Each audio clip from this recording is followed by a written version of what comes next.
Madam, daig pa ni Girlie ang tumama sa pangkabuhayan showcase.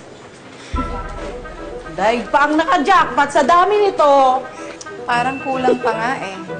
Pero next time na lang siguro para madala ulit natin si Girlie, no? Tara, let's na, Mudra! Excited na si Watashi!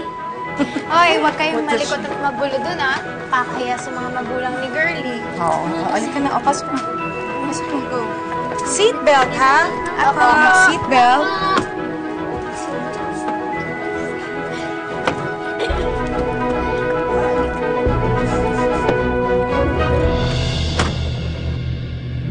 Manong, sundan mo yung coaching yun at bilisan mo.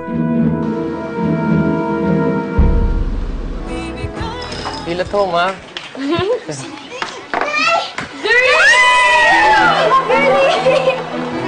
Hello, my baby! Oh, miss na miss ka na namin. Girlie, payakap Payakap naman. O, payakap. Nalas ka na namin.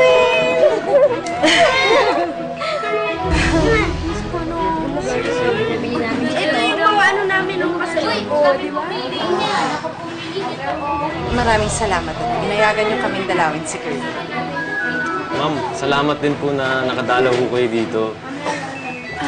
May mga dala kayo. Para sa akin ba yan? Oo. Ito, mga pasalubong namin para kay Girlie. Pero nagdala na rin kami ng groceries para sa inyo.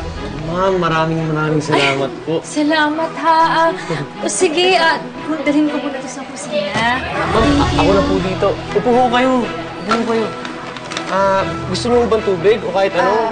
Pagkain, kumain na ba kayo? Thank you. Thank you very much. Mga bata ho? Okay na kami. Thanks. Wag, Girlie, wag. Kalokohan lang yun. Okay, sige lang, ito na lang.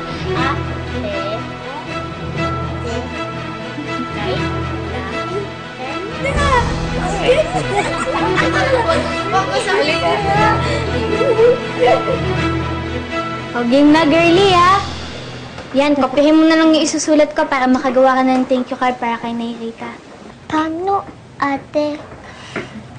Nakakapanibago talaga nagsasalita ka na, Girlie. Buti na lang kinarir ni Nairita yung pagpapatherapy sa'yo.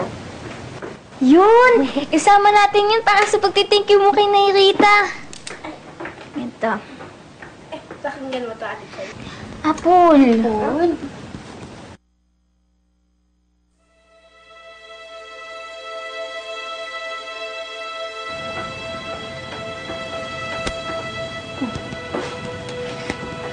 Ate, bakit? Wala. Nakalimutan ko lang pala mag-CR. Ate Kayla, kayo na lang po yung magtuloy dito sa pagsusulat namin. Ayos ka lang ba? Parang namamutla ka. Opo, okay lang. Mag-CR lang po ako.